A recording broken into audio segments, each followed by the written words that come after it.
அனைவருக்கும் வணக்கம். நம்ம அரடா கணிதம் சேனல்ல முந்தைய ஆண்டுகள்ல கேட்கப்பட்ட போட்டித் தேர்வுகளுக்கான கணக்குகள் பத்தி பார்த்துட்டு இருக்கோம். அந்த வரிசையில 2012ஆம் ஆண்டு நடந்த டெட் எக்ஸாமோட மறுதேர்வு ரீடெட்ல கேட்கப்பட்ட ஒரு முக்கியமான கேள்வி. செவ்வகத்தின் பக்கங்கள் 20% அதிகரிக்கப்பட்டால் அதன் பரப்பளவு எத்தனை சதவீதம் அதிகரிக்கும்? இந்த மாரி மாற்றங்கள் ஏற்படுற சதவீதங்கள கணக்கிடுறதுக்கு ஒரே ஒரு முக்கியமான சின்ன ஃபார்முலா தான், ஷார்ட்கட் தான். இந்த மாற்றங்கள் செவ்வகத்தோட பக்கங்கள குறிக்குது. செவ்வகத்தோட பக்கங்கள்ல யார் யார் இருக்கா? நீளம், அகலம். அப்ப செவ்வகத்தோட பக்கங்கள்ல யார் இருக்கா? நீளம் ஒருத்தவங்க இருக்காங்க. இன்னொருத்தவங்க யார் இருக்காங்க? அகலம் இருக்காங்க. நீளத்த நம்ம என்னன்னு வச்சுக்குவோம்? எல். அகலத்த என்னன்னு வச்சுக்குவோம்? பி. ரைட்டா? ரைட். இங்க எத மட்டும் பத்தி பேசுறாங்கன்னா, அதிகரிப்ப மட்டும் தான் பேசுறாங்க. அப்ப அதிகம்னா, அது எத குறிக்கும்னா, பிளஸ்ஸ குறிக்கும்.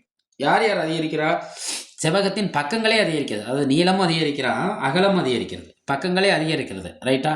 2 ஒரே குறியில தான் இருக்கு. ஏன்னா, இப்ப 2மே எத பத்தி மட்டும் தான் பேசிட்டு இருக்காங்கன்னா, அதிகரிப்ப மட்டும் தான் பேசிட்டு இருக்காங்க. இந்த மாற்றத்துக்கான சதவீதத்துக்கு என்ன ஃபார்முலா தெரியுமா?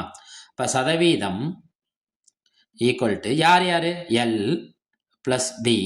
2 ஒரே குறியா? அப்ப என்ன வரும்? பிளஸ் 2யும் பெருக்கிற வேண்டியதான். பை 100.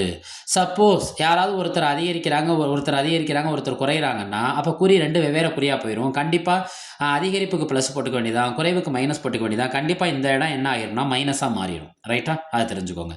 இப்ப எல் எவ்வளவு சதவீதம் அதிகரிக்கிறது? 20%. அப்ப எல்லும் 20 அதிகரிக்குது, பியும் 20 அதிகரிக்குது. அதாவது செவ்வகத்தின் பக்கங்கள்னா யார் யார குறிக்கும்? நீளத்தையும், அகலத்தையும் குறிக்கும். பிளஸ் 20 பெருக்கல் 20 டிவைடட் பை 100. டிவைடட் பை எதை குறிக்கும்? 100 குறிக்கும்.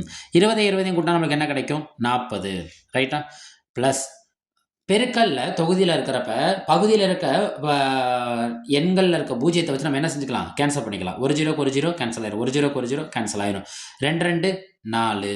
இந்த 40ம் 4ம் ஒரே குறி. ஒரே குறினா என்ன செய்யணும்? கூட்டி பெரிய எண்ணோட குறிய போடணும். அப்ப 44. இப்ப 44% என்ன செய்யுது? அதிகரிக்கிறது. ஏன்னா, இங்க வந்திருக்க குறி என்ன? பிளஸ். அப்ப இதுக்கான விடை என்ன? 44% அதிகம். அவங்க குடுத்துருக்க ஆப்ஷன்ல எங்க இருக்குன்னு பார்ப்போமா? அவங்க குடுத்துருக்க ஆப்ஷன்ல பாருங்க, பி ஆப்ஷன். அவங்க அதிகம், குறைவுலாம் சொல்லல. ஏன்னா, அது சொன்னாலும் அதுதான், சொல்லலைனாலும் அதுதான். ஏன்னா, இது என்ன குறியில இருக்கு? பிளஸ்ல இருக்கு. பிளஸ்ல இருந்தா அது எத குறிக்கும்? அதிகரிப்ப குறிக்கும். நம்ம அரடா கணிதம் சேனலுக்கு தொடர்ந்து உங்களோட ஆதரவு வழங்குங்க. சப்ஸ்கிரைப் பண்ணுங்க. ஷேர் பண்ணுங்க. நன்றி.